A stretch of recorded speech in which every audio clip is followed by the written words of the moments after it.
right on the nose. We're going to go ahead and get started. And I'm just going to do a brief introduction for you all. So good morning, everyone.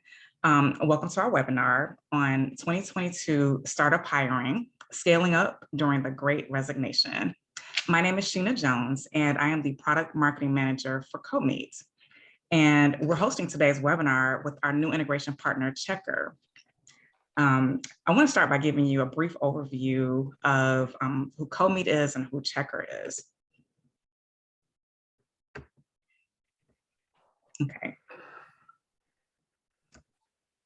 Okay, so who is CoMeet?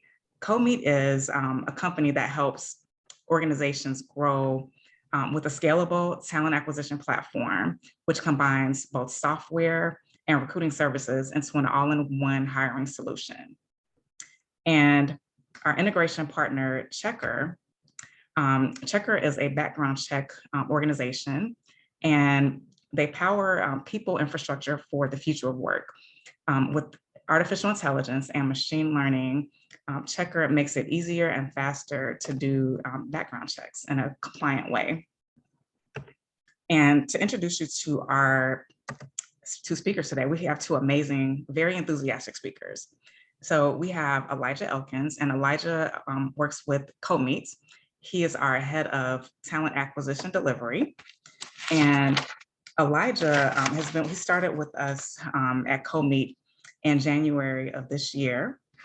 And he's done an amazing job.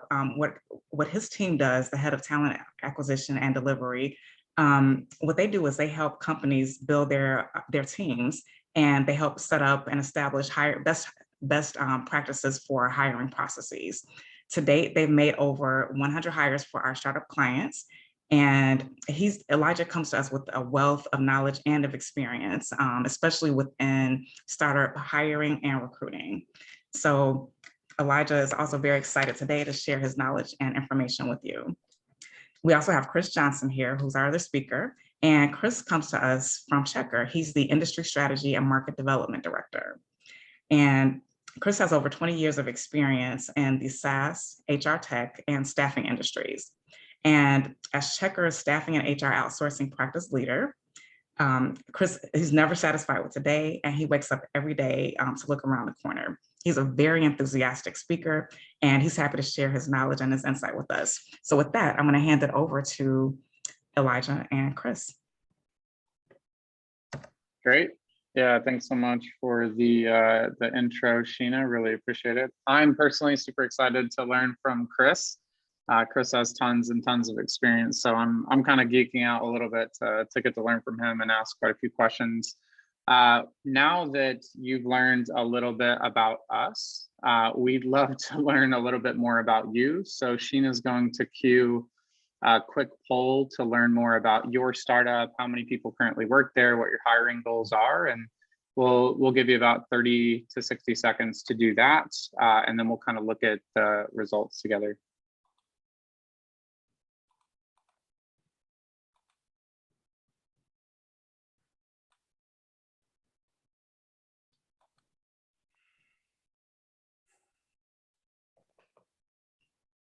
Yeah, the numbers are coming in. Thank you all so much for participating in the poll.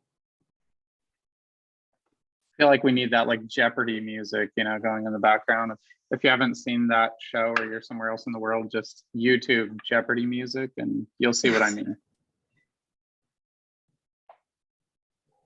Okay. All right. Okay, so I'm going to end the poll now. And I'm going to share the results so we can all see. Okay, so can everybody see the poll results? Yep. That's a pretty broad split there. Mm-hmm. Small and large. Yeah. Not too many like in the middle, right? It's like mostly like really small startups, which is always a really fun stage, and then companies that are kind of in that scaling phase, 150 plus.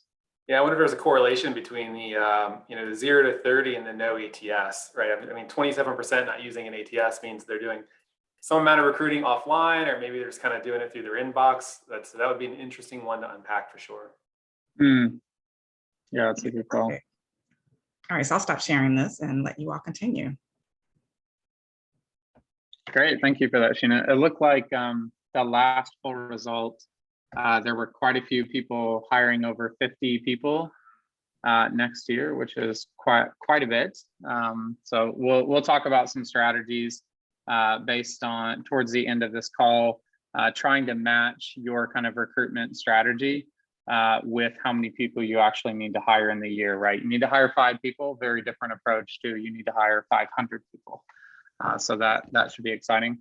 Going over our agenda briefly, we're going to talk about the Great Resignation, or Chris is actually going to reframe that for us, and I won't spoil it, but I love the way that he's reframed what the Great Resignation really is.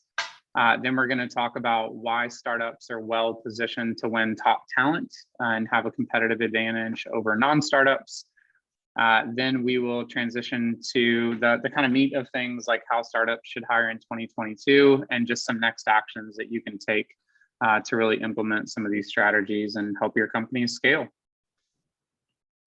Excellent.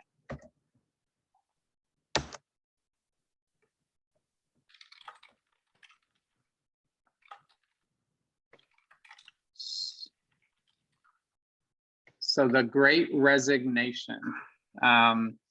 Let's start unpacking that a little bit. Could you help us understand, Chris, how do you talk about the Great Resignation with people? You talk about this a lot, like help us understand. Yeah, I do. You know, we talk about it a lot, but I think it's fair to say too, we've been talking about it a lot. You know, one of the very first things that I noticed, I mean, it was like sort of right when the world closed down. So, I mean, we'll say the world closed down in, was it March 2019? I'll lose track of time. We were talking about this concept of a war for talent 2.0 and what that was actually going to mean. And there was a lot of like really interesting ways to talk about it. But basically what I meant was, hey, something's going to change, right? It's going to be the definition of a great place to work. It's going to be this whole flexible thing. We're watching it happen almost in real time with talent marketplaces. It was some really cool things that were happening where candidates were getting shared left and right. And I won't mention logos in case you're on the calls, but they were out there. And like companies like Accenture were creating these like CHRO exchanges where it was, hey, I have a surplus of talent. I don't want to furlough them or lay them off. Hey, can you use them? They're already background checked. It was pretty cool. It was like effectively the entire HR industry became a gig platform. So I was kind of watching this from 50 miles and thinking, man, there's something here. I wonder how much of this is actually going to stick. So if you sort of fast forward into where we're at December of 2021, I think it's fair to say that now everybody's talking about the Great Resignation, but I don't know that we're really unpacking why it's happening. People instantly start talking about, well, it's flexible workforce, perhaps some sort of pay type conversation. But I really think it's quite a bit deeper, a deeper phenomenon than that. And there's a lot to unpack there. And Elijah, I know you got Something went wrong. Oh, Please try again. Sorry, Siri. I know you've got a lot of opinions as well, but it's a deeper thing than just flexibility of work. We had all this time during the pandemic to really kind of recalibrate and reassess what was going on in our life. And we've got the poll questions that are up there. These are some of the really big ones. But if we start taking a look at hashtag van life, I mean, that's a thing. If you haven't heard about it, just go ahead and Google hashtag van life and realize what people are beginning to do. And what they've done is they've sort of flipped the script on working and said, the corner office was cool. I really enjoyed that. I really enjoyed tucking my shirt in every day. And I may want to go back to that at some point in time, or when I want to on my own accord. But I also am now realizing that I want to work to live versus live to work. And then, another good hashtag is work-life integration. And these are sort of tactics that were super familiar for folks like myself. I'm more or less a career remote employee. So I've always been used to doing a little laundry in between conference calls, kind of working from home. It wasn't a big deal for me to be turned on for 12, 13 hours because my work and my life were super integrated. But now flipping out the other side of this, I think this resignation you're seeing is effectively that. I don't think it's as gross, like I'm retiring and I'm not working. I think a lot of thought leaders want to talk about it around, well, hey, people are just getting, government subsidized funding. They're just not working. I don't think that's the case. I just think they're doing different things. And we've got a slide later on, so I'll save a little bit of this gas for that one around the industries that were impacted. And they were all impacted by this, but for different reasons.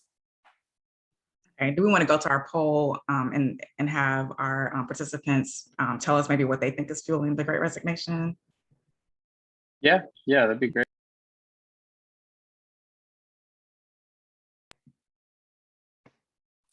Yeah, I'm interested to see this. These were pretty good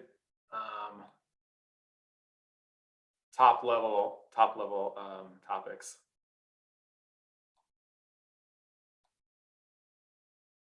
And what's interesting, Elijah, I mean, when I look at these, I sort of look through these and I think, man, you know, childcare, the reassessment of career and life is a big one. Yeah. Culture, health. I mean, I actually know people who you consider are great resigners. You know, I think we'll call them that. I'm not one. I'm pretty happy where I'm at, but I can think of a person in my personal contact list who has done this because of one of these, every single one of them. Okay, so we have about 64 answers, which is great. Thank you so much for participating. I'm going to end the poll and then share the results.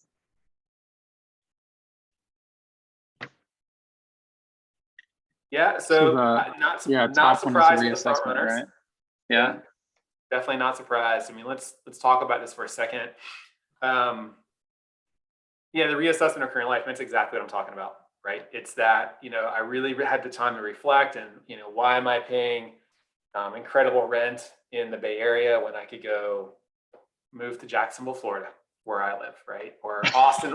Austin was a big one. People are calling Austin the next San Francisco. Yeah. But I think that's, you know, it's deeper than even just location. You know, Elijah, what do you think about that? I know you've got some thoughts here. Yeah, I think I love the way that you've kind of returned the great reassessment here. I think that is what people are doing. I think in tech, it's been happening for a while. I think there was kind of a meta trend, if you will, of remote work. There have been these websites like FlexJobs, remotework.co, lots of different sites syndicating the same, let's say 400 remote jobs, right? There's a lot more than that, but I've talked to so many people the last 5 or 6 years being in recruitment where they're like, how do I get a remote job? And there's only been, you know, a certain number. So they were kind of already seeing the benefits of remote work. I think many people had been starting to kind of reassess, like, do I need to live in New York City to like actually build a career or whatever location they had moved to? And now we're just seeing that kind of accelerate even more, where there's a lot more remote jobs than there were. It kind of allows you to be able to work wherever you want for the most part. Well, yeah, I think, you know, there's another topic that I love, and I think it might be buried a little bit. I like that company culture topic, and it, you know, it sort of scored. I mean, I don't think any of these are low, but I guess it's technically the lowest one on the poll. But I wonder if some of that company culture is buried in that reassessment of career and life, because that's another sort of top level trend that we've been watching around. Hey, you know, am I just sort of being chewed up and spit out by my employer, or do I have a sense of belonging? Like, am I doing good work for a good company? And is the work that I'm doing actually aligned to the things that are important to me? And it sort of comes back to that live to work or work to live mentality, and sort of flipping that script on that and saying, hey, not only do I want to live somewhere that's engaging to me because life is short, but I also want to do good work for all of the same reasons. And then that begins to really kind of build through the organization and saying, not only good work, but I want to work for a good company. You know, I want to work for good leaders that sort of align to the culture. And there's any number of big trends you can talk about there, whether it's social stuff, DE&I, fairness. These are all things that are super near and dear to Checker. That's a great point. All right, fantastic. Okay, so I'll stop sharing the poll results and we'll move on to the next slide. Okay.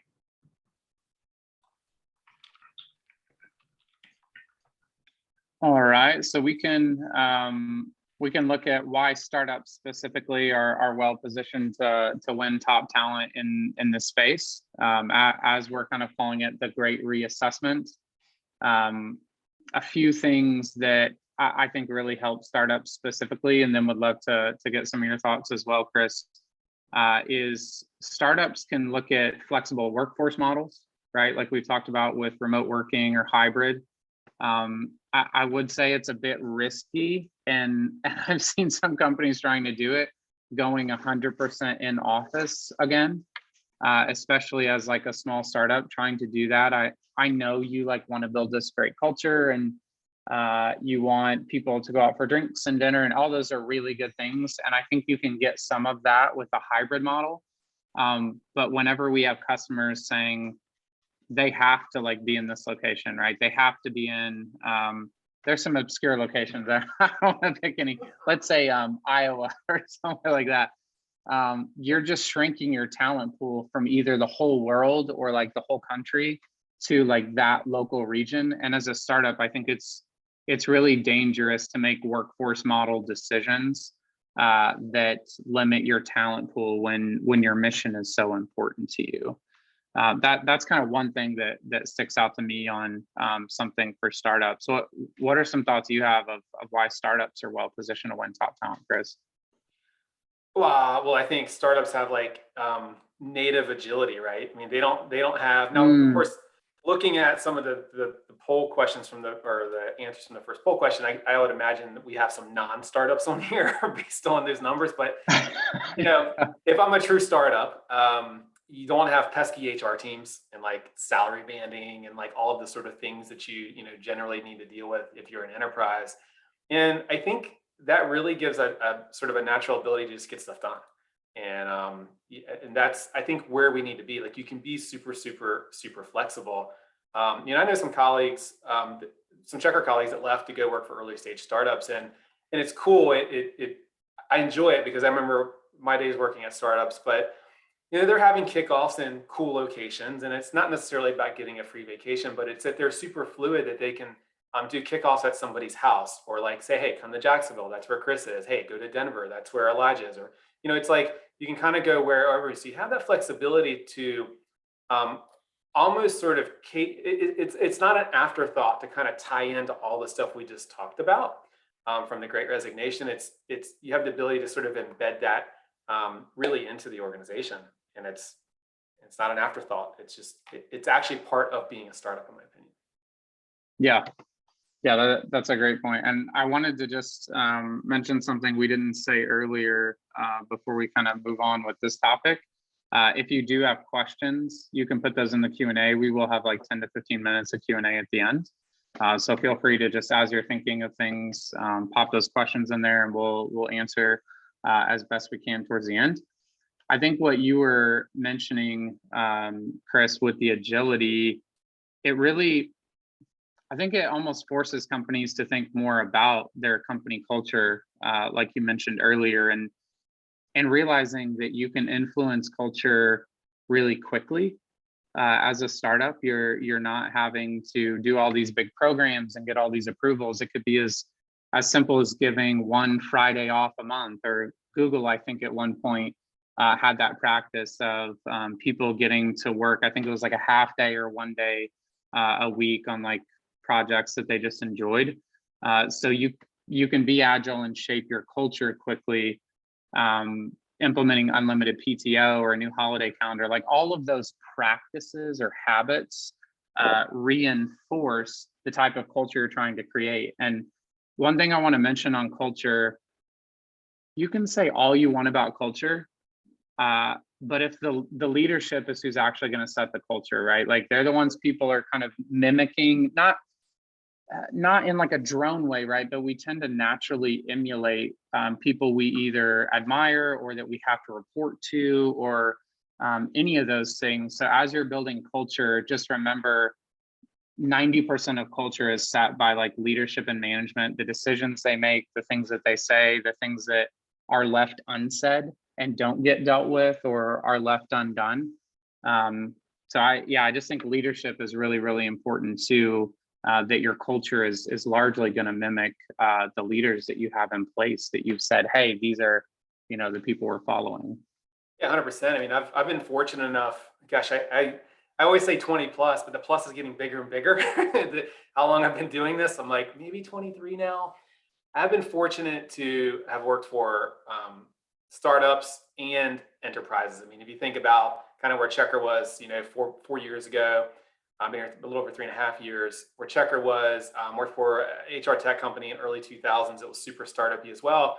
But then comparing that to the Accentures, the IBMs, and the Adecos of the world, and you're absolutely right. Those smaller companies, they're generating, like they want you to do awesome work, and you hit the nail on the head.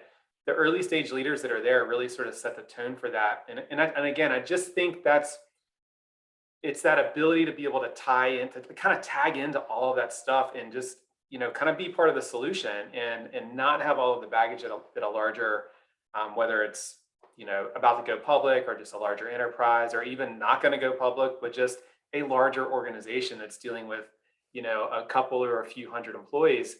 It's harder to be agile at that scale. But yeah, and I saw the note that comes in. Somebody had mentioned top down, not the bottom up. You're 100% right. And it's one of those things that you need to protect.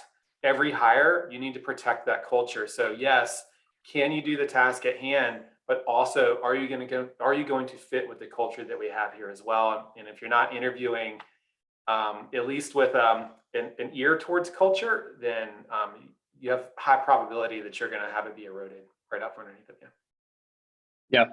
Yeah, I love that you mentioned that in the hiring process too. We actually talk about a framework of culture first, and use the language. A lot of people say culture fit. We kind of use the language of culture add or like a culture complement, right? So that people don't feel like they have to like fit into us and like what we have, because you can get very kind of homogenous, non-diverse teams that way. We kind of think of it like you're adding something almost to like a recipe, right? Like, oh, we need some cinnamon, like let's go find a cinnamon person, right? Like, or let's go find, you know, we need different flavors, and we're kind of developing a culture. So we talk about culture, performance, right? Have they done what we need done before or something similar in a similar context? Trajectory, like are they getting, you know, more responsibility, growing, learning? And then last piece is like some of those competencies and hard skills. It's kind of a loose framework that we've been using. And I got like 80 or 90% of that from Lou Adler.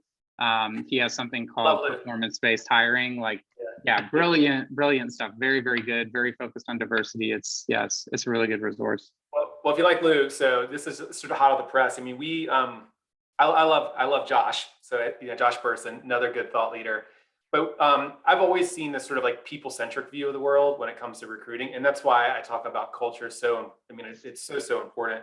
But Josh actually just his sort of like 2022 sort of like leaning forward trends for 2022. It just came out within the last couple of days, and I downloaded it and just read it. And he's literally beginning. He has a infographic in there around business first. Basically business first company and a people first company. And that people first company is everything that we're talking about are people centric. That's something that Checker loves as well. Because you touched on something around adding the cinnamon, and I actually call that, I love the diversity conversation, and there's a lot of different ways you can talk about diversity, but diversity in thought is one of the ones that I really, really love to talk about whenever it comes up. Because I think with this new sort of flexible workforce, or I guess we'll say hybrid or remote workforce, you can now begin to crack into different personalities and different skill sets. So I mean, again, I'll kind of use Checker as an example. I was one of, if not the first, sort of like hardcore remote, like not just outside the Bay Area kind of employees. And that was really kind of unique for them. They weren't really tooled up to figure out how to do that. But what it meant is that they now got an HR tech guy from the East Coast. They got injected into a Bay Area tech company. So as you begin to get more comfortable, and expanding geographically also means that you're finding different spices to add to that culture. And it could be different backgrounds, different training. I mean, everybody has something to add. And then when you think about that and really kind of the value that brings, now you start getting into another like really interesting sort of tech trend around talent intelligence, which is something that I love. I think talent intelligence is absolutely going to be the next big thing in the next 5 years. Another one of those things Josh is starting to talk about, but there's companies out there that are starting to do it as we speak. And these are sort of bolt-ons to your existing technology ecosystem where you can kind of come in and they start cataloging, certainly the skills to requirements. I think that's not a new idea, but indexing that and being able to search and build on top of that. But now you also have some new entrants that are starting to do behavioral as well. So now you really start trying to figure out what a high performing team actually looks like. And if there's anybody on the call that's ever been tasked with building an agile team, you know what I'm saying. Like I always say, agile teams are built, not bought. Like you just can't necessarily just kind of go run out and build an agile team. You have to look everybody eyeball to eyeball and make sure that not only are they a good fit, but are they going to work? Are they a fit for each other? And when you actually do that, when you have that level of talent intelligence, then you get these really high performing teams that just deliver awesomeness. So I do think that diversity in thought, and I do think that talent intelligence, and again, this is the kind of stuff that startups can just like buy and use immediately because you're not rolling it out across an enterprise. I think that's going to be an edge, another edge, moving into 2022. Yeah, that's really good, Chris. Yeah, that is awesome. Okay, so it looks like we have another poll, of course. So we want to find out from you what you think, what advantages do you think startups have to win in this environment? So I'm going to launch this poll right now.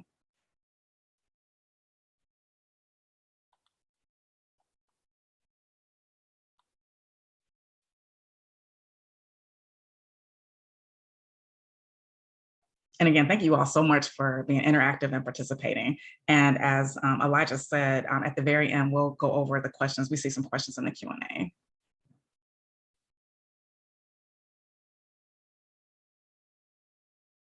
Okay. I'll give it a couple more seconds. All right, great. Okay, so I'm going to end the poll. We've got 63 answers. And we're going to share the results. 100%. I agree. Yeah, I agree with that. All right, great. So I'm going to stop. Is that consistent with what you're seeing, Elijah? Yeah, absolutely. I think one thing around being more flexible and agile is how quickly you can reshape your EVP.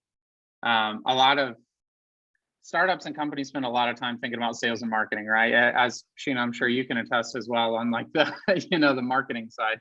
We're always trying to figure out how do we make sure we're attracting the right people? What's our value proposition to the market to sell what we have? Well, now it's probably been a number of years. It's not brand new, right? But there's this concept of EVP, and it's what's your employee value proposition? As the market has shifted from like companies holding the power, right? We have the jobs, and you need a job, so come work for us. As that shifted to a candidates market, and it's we have the talent, what do you have to offer? It's kind of what we're, hearing and seeing from the market.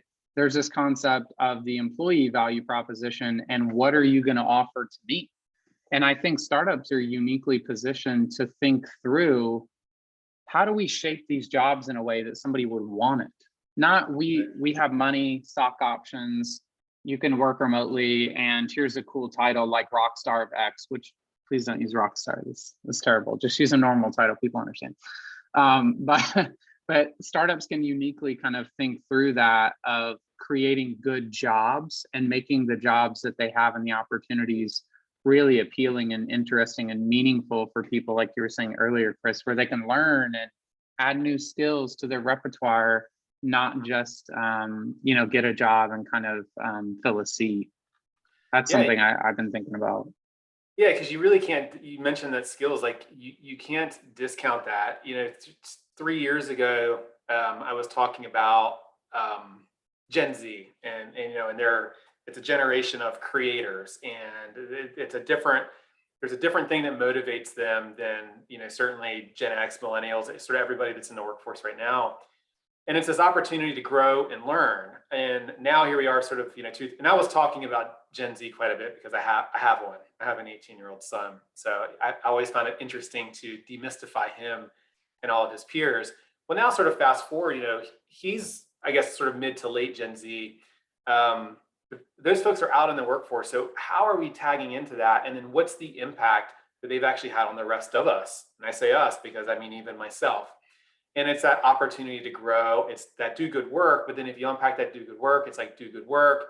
Am I learning interesting things? Have I mastered the role that I'm in? How can I have access to different things that are inside the workforce or inside the ecosystem?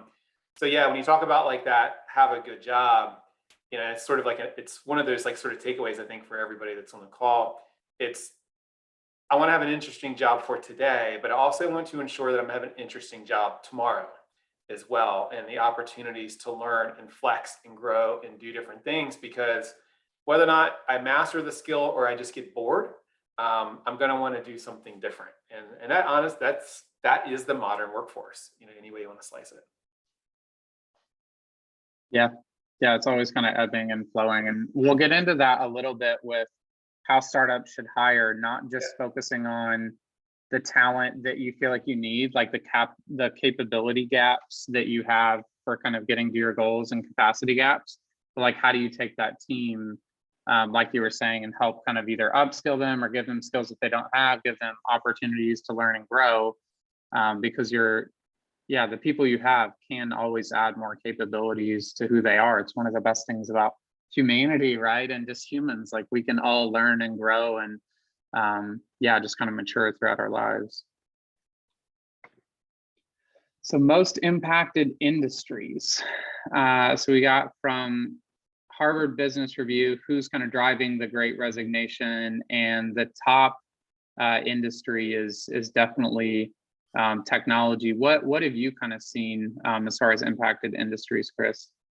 I mean, we sort of touch on every one of these, to be honest with you, in our industry. And I think, you know, it's worth, I know everybody on the call is, you know, a tech shop, but I think it's worth calling out a couple of these other ones. You know, healthcare were really one of the first ones to get hit. It was kind of like this perfect storm of COVID, where there was like this immediate rapid response, and then there was this rapid burnout. And then they also had the same opportunity to have that reflection and then recalibration. And then what happened? And they began to realign, because the beautiful thing about healthcare is that you can kind of do it anywhere and in any modality of healthcare. So I can be a nurse in a hospital dealing with all of the drama and stress of that, or I can be a travel nurse or an in-home nurse. So that was a massive impact to healthcare. And then popping out the other side, you know, or I shouldn't say the other side, but in the middle of the pandemic, certainly I think hospitality and retail absolutely got crushed. You know, and those are two of the industries. I was talking about this thing called shadow fallout, and it was like, oh, well, we shut down, but it's cool, we'll come back in a couple months, which ended up being like a year. And in the back of my brain, I kept thinking, but where are those people going to go? What are they going to do? Because if I can't wait tables, I still have to generate income. So what's going to happen? I'm going to leave centers of hospitality like Orlando, and I'm going to go start doing construction or whatever it may be. And in fact, that's actually what happened. So when we started opening up the doors, and in fairness, it even happened here in Florida. We were more or less were never really shut down.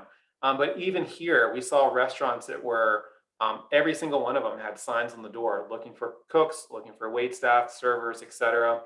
So that sort of shadow fallout resignation. And again, it's not that they stopped working, it's that they went and did something else in a different state, in a different industry. And certainly, I think, you know, transportation and retail, we're feeling the fallout right now, like how hard it is to get anything, and the cost of goods and trucking shortages. I mean, it's just bananas right now. And that's, again, more of that shadow fallout. What happened to those people? You know, I had mentioned, you know, I have a lot of use cases in my personal network. Transportation is a perfect example one. I know a guy here in town, owner operator, 18-wheeler. He's one of the guys who should be bringing our Christmas presents to us. And he said, the price of fuel, without I get paid and picking up the routes, he said, it's just not worth it. So now he's spinning up his own little fabrication shop in his garage right next to where his 18-wheeler's parked. That's the Great Resignation happening. Again, he's still working. He's just doing something totally different. And I would rather him be out in his truck delivering Christmas presents, but, you know, it's just not working out for him. So certainly, I think, you know, kind of working our way down the list here, we get to the technology side of the house. I mean, boy, I think tech was sort of front and center. You know, it was amazing, even in staffing, which is one of our sort of core core focus areas, because it's a good sort of indicator for what's happening in the industry. Those were the first staffing modalities to start firing again. As soon as they came out the other side of the pandemic, it was, okay, hey, now I'm going to take this time. I'm actually going to innovate. I'm actually going to do those digital I'm going to transition, take those digital investments that I made, and I'm actually going to convert those into operational processes and begin the transition. So the tech staffing shops rebounded. Like, I mean, it was up and to the right. It was amazing. And now, again, kind of here, December 22 or December 21, almost in the 2022, we start looking at the investment in tech, and it's amazing. And specifically in HR tech, I absolutely love the investment. There's a ton of data that's out there from any of the research shops, and you can see the investors are falling over themselves to invest in HR tech. And I just think it's amazing. Like, if you are an entrepreneur and you're in tech, in software, an engineer, project manager, whatever, literally now is one of the best times to be in that industry, in my opinion. I love hearing that, because Comey is an HR tech company, right? Agreed. That's why, I joined the team to kind of build out, and we innovated. We are kind of a case study in HR tech. We've added this new services division called Comey Elastic Recruiting, where we do the actual recruitment, right? And we've seen the demand, like you said, it kind of dropped last year, and then all of a sudden January, like when I joined, there was tons and tons of clients wanting to work with us, needing help, and we're trying to keep up. Like, we're trying to hire recruiters and sourcers to the team as quick as we can to be able to serve them. But it was very much exactly what you're saying, right? There was a big kind of drop, and then all of a sudden the companies, mostly technology startups that we were working with, were ready to hire again, and kind of ready to get going. Well, yeah, I mean, and I think a big reason for that is just the pressure. We think about it from a TA exec, right?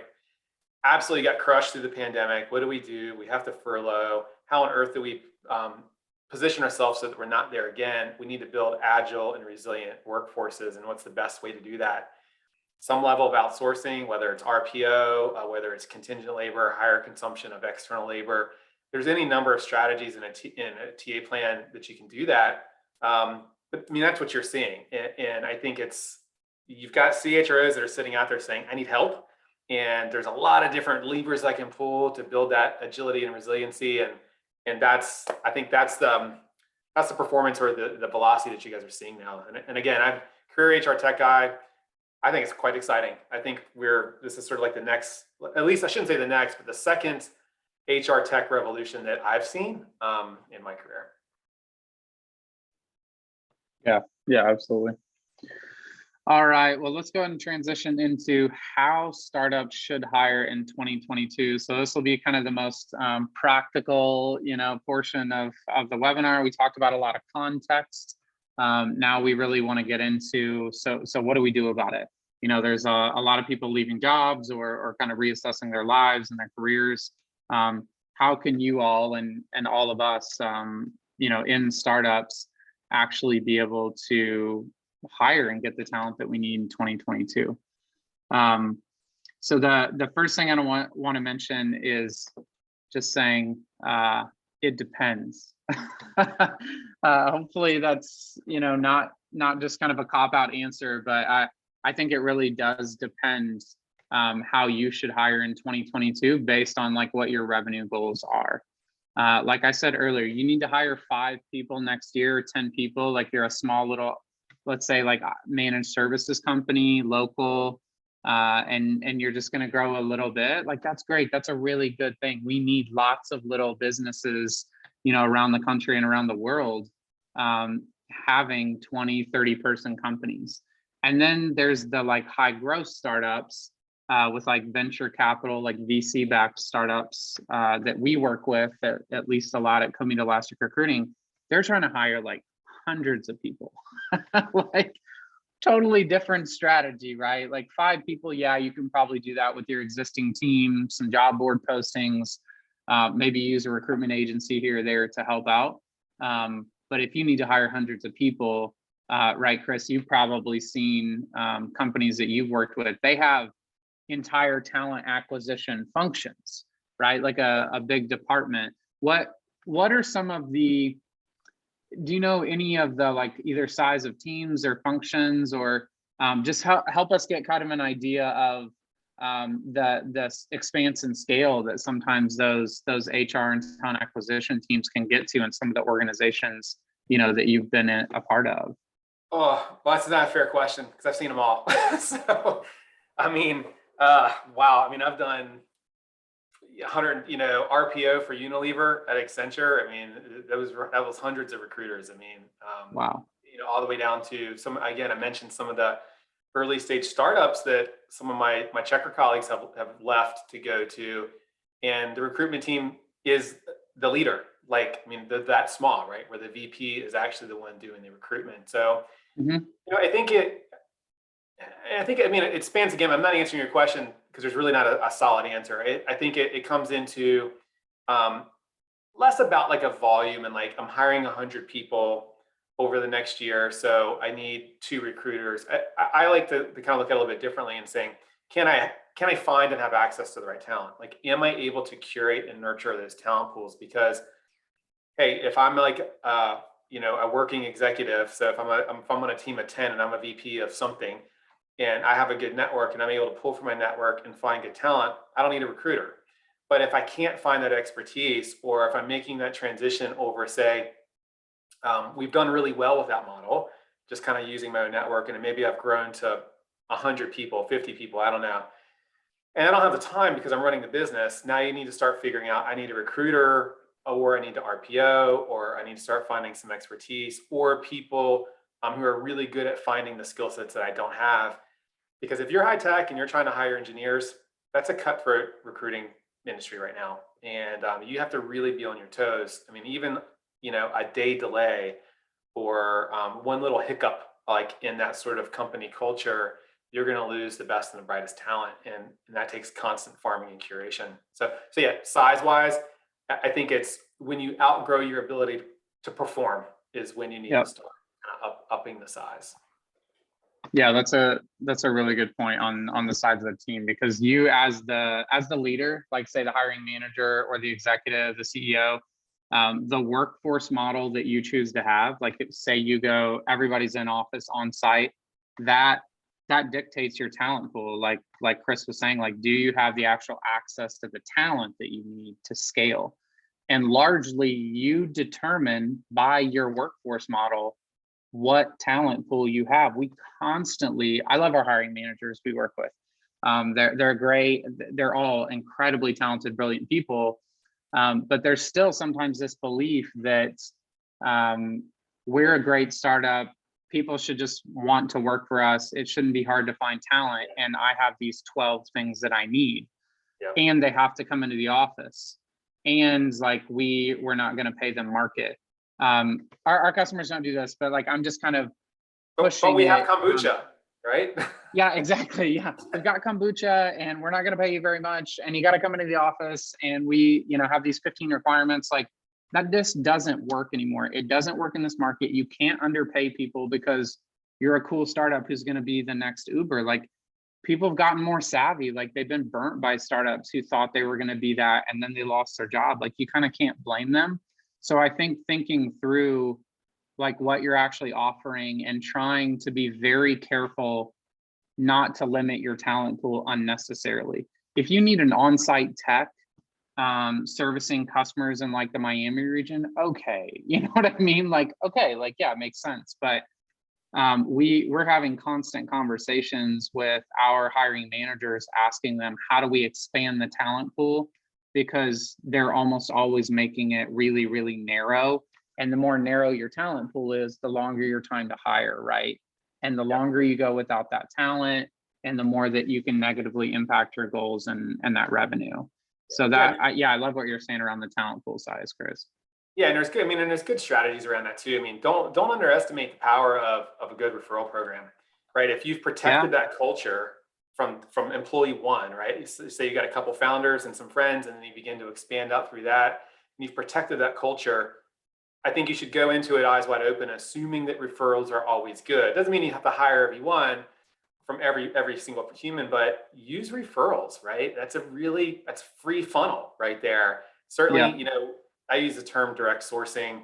I don't mean to complicate it, but it's just use the power of your brand. Kind of going back to the beginning of the presentation on like, what is the mission? What's the driver? Like, what's the thing? What's the mantra of your company? If you've protected that and designed that really well to where there's something deeper than just slick code, you're going to attract people with that. And the example I always use, and it's a great example because it got better last week. I've always used the example of why do you buy Patagonia versus Columbia? They both are great. They're great products. They pretty much do the exact same thing, but there's a little like it factor to their like sort of social missions and what they do. If you're a fly fisherman, you're probably, you're buying a little bit more Patagonia because they're tearing dams down and doing cool stuff, right? If you're just active, you're probably buying buying Columbia. So last week I was actually speaking at a conference and I used the same example. And my wife was texting me before I spoke. And she said, "Oh, there's this jacket company called Save the Duck. We're really big into ducks and wild animals and everything." Like, wow, that's pretty cool. I guess we're a Save the Duck house now because there's like a mantra, there's a mission, there's something that we can tie ourselves into. And again, it goes back to the very beginning of the conversation. If you have that employee refer, like there's a lot of talent just hiding in those ecosystems where you don't necessarily need to go top of funnel off the job boards. Yep. Yeah, that's really good. I want to give just a couple kind of rules of thumb quick before we kind of transition into the Q&A time and kind of wrap up the session together. So rule of thumb, let's say 0 to 50 employees, you're hiring a lot of generalists, people that are doers, like just getting stuff done. You're probably going to bring in your first HR person around 50 employees. This is just what we've typically seen. A time to hire average is probably about 45 days as you're building out like your hiring plan for next year. What are our goals? How many people do we need to hire? Of the people we currently have, how many of them can actually develop the capabilities that are needed to get us and them to the next level, and making sure we have the budget to invest in our existing team. So you've got kind of that growth in learning and development. Then you also have the actual numbers of how many people you need to hire. Again, just estimate a 45-day time to hire. Compensation, assume it's every single role is going to cost you at least $100,000. I'm not saying it will, but most hires in like software startup companies are going to be at least $100,000 in the US market specifically. Some will be lower, some will be higher. It's just a good average, right, to kind of build into your workforce model. So you got 45-day time to hire, 100K per hire. Get your numbers for the different function. How many salespeople, how many marketing people, what are some of those different roles that we need? Try to hire remote as much as you can. There are some companies that pave the way for remote work.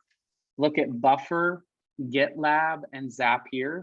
They are 3 of the kind of early movers of remote, like fully remote companies. They've been doing it for a long time. They've open sourced a lot of their processes and documents and spreadsheets, and there's a ton of stuff to learn from them. Another is Automatic, the people who like manage WordPress, which I think some insane number, like 70 to 80% of the internet like runs on WordPress. So Automatic's another company to look at. Those are just some kind of rules of thumb with try to get your hiring plan together, figure out how many people you need to hire. If it's just a few, you can probably do it with your own team. And like Chris said, you hire a lot of referrals early on. At some point, you start tapping out either on the pace at which you'll get the referrals or the number of referrals. That's when you're probably either going to bring in a team in-house, use something like Comeet Elastic Recruiting or an RPO or an agency. My caution with recruitment agencies is just they will share the same candidate to you and like 15 other companies.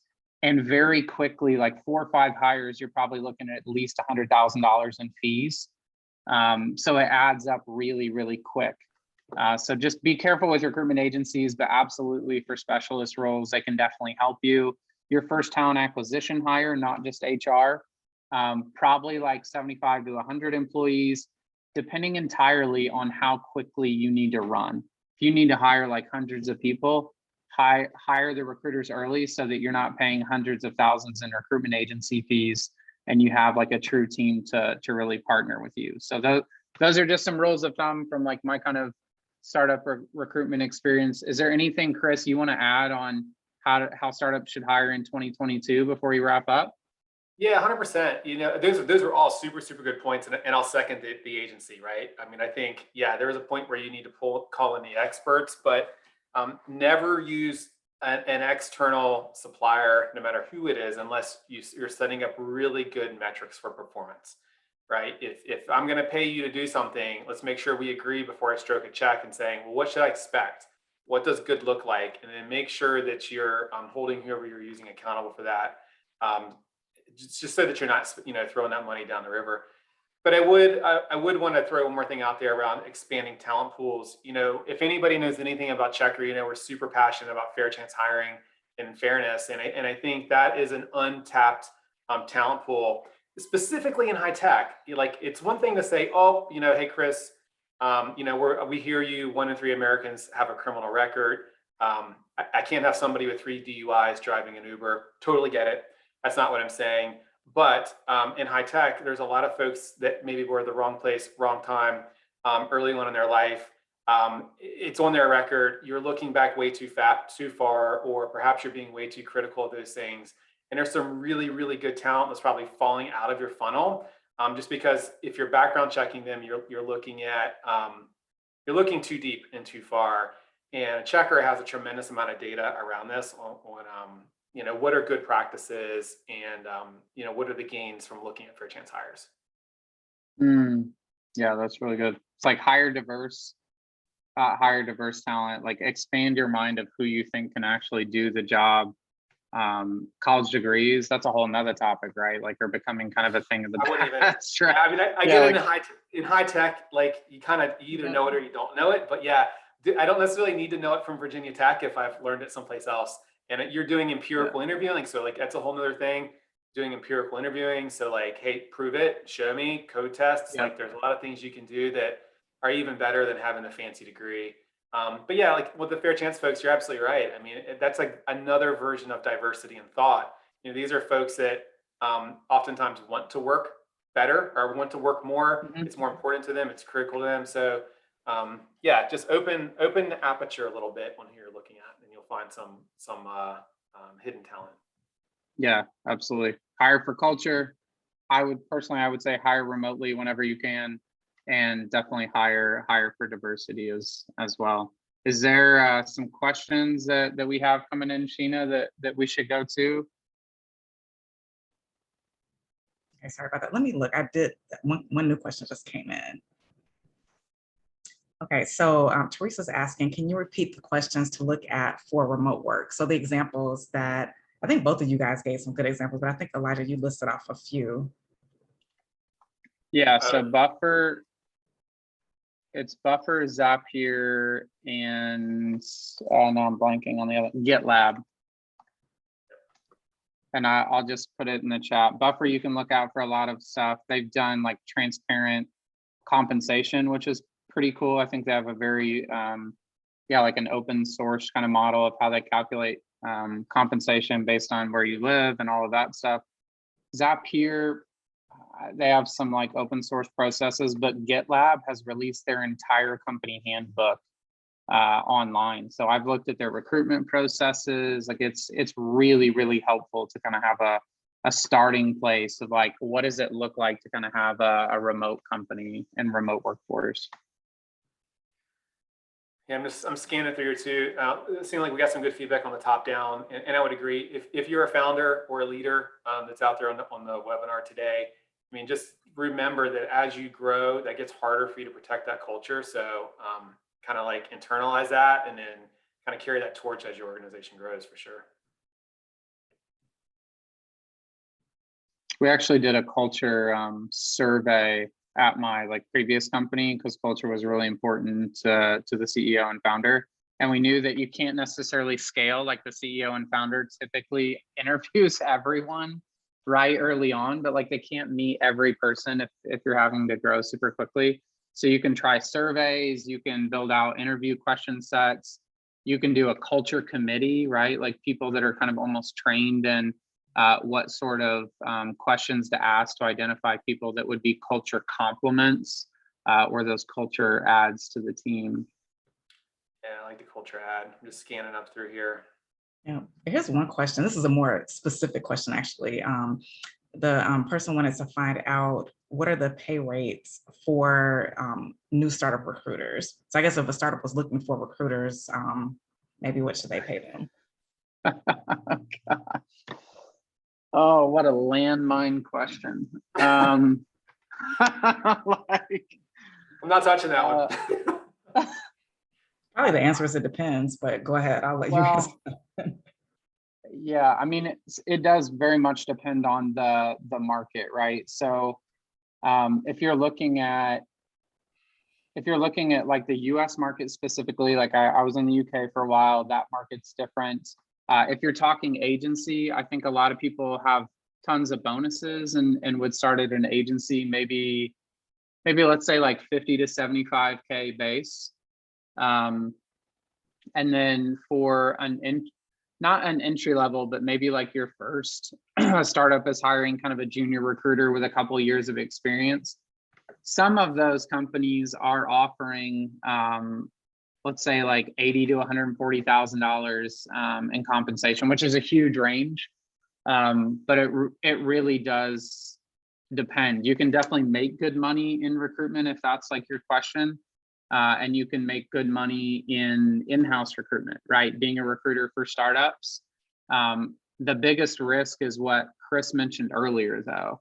Market takes a turn. The first place they cut heads, I don't like the phrase, but like the first place that they cut cost is always the recruitment team, right? Because they're not hiring more people, so why do they need a recruitment team? It can be great to be in-house and you can make good money. You can make really good money on the agency side. So I think recruitment is a really solid, it's a good career path for many ways and the impact you have on people's lives. But as far as like what is like a startup recruiter salary, it's kind of all over the place. You can look on Angel List and see some job postings with rates. And you can also look on Built-in. If you go to like builtin.com or Built-in New York, you can see different recruiter compensation ranges too. Yeah, and that's actually a good question. I was going to say that's actually a good question too for startups, maybe thinking about like, should I hire, my first recruiter, and then what should I pay them? So that's good from both angles. Yeah, email me if you want something more specific because it is very broad. Yeah. Okay, all right. So we have another. Oh, go ahead. I'm sorry. Yeah, that's a pretty good question about the top three culture requirements. Yeah, I mean, I think to some extent it has to tie back to your company culture, but right off the bat, I'm always looking for someone who has some level of humility. Like you need somebody who's going to be 100%. humble. Yep. And that leads to some other really core traits that I love. If you're humble, you're generally going to be very transparent, which is super, super important. If we're going to have a high performing team, we have to trust each other. So you've got humility, you've got transparency, you have trust. We're already at our top three. You start, then if you have all that kind of stuff, now you're just going to get stuff done, right? That ability to just roll your sleeves up and make it happen. Off the top of my head, that's my top 3 or 4.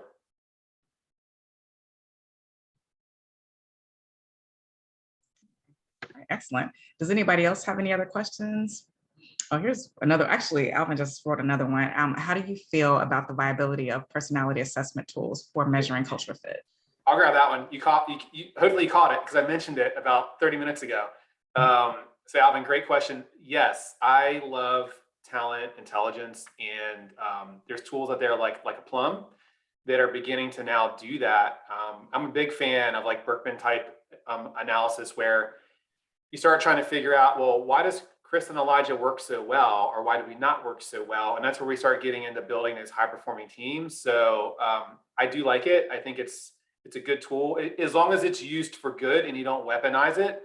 To put people on the outside. You have to understand that every one of those personality profiles have a role to play in a team. So if you're not willing to use it for good, I'd say don't use it at all. Yeah, that's a great point. I definitely agree. I think they're really, really helpful. Just be a little cautious not to, yeah, make that your kind of everything in a decision process. I know we're about out of time. The last thing, just as far as next steps go, thank you everyone for joining. We are going to be sending out a startup hiring guide, kind of like an ebook. It's going to have way more information, literally tell you step by step how you can kind of scale out your startup team and do hiring at your startup. So definitely be on the lookout for that. I'm sure Sheena and Josh on the marketing team will help get that out. And if you need help with background checks, right? Checker and Chris, they're there to support you with that. We're integrated with them. If you need help with your actual hiring, we have software at Comey and my team, the Comey Elastic recruiting team, to help you make those hires and scale. So happy to continue the conversation in a different way. And if you need to talk about your hiring plan for next year, you can definitely reach out and schedule a hiring 2022 strategy session with someone from our team to actually help you figure out the best way to hit your hiring goals. All right, well, thank you everyone for coming. So we're gonna close out the webinar. If you have any questions, as Elijah mentioned, feel free to reach out to us as well. And you'll be getting recording the ebook as well as some other information afterwards. So thank you all. And thank you to our speakers. Thanks, everyone. Bye. Bye-bye.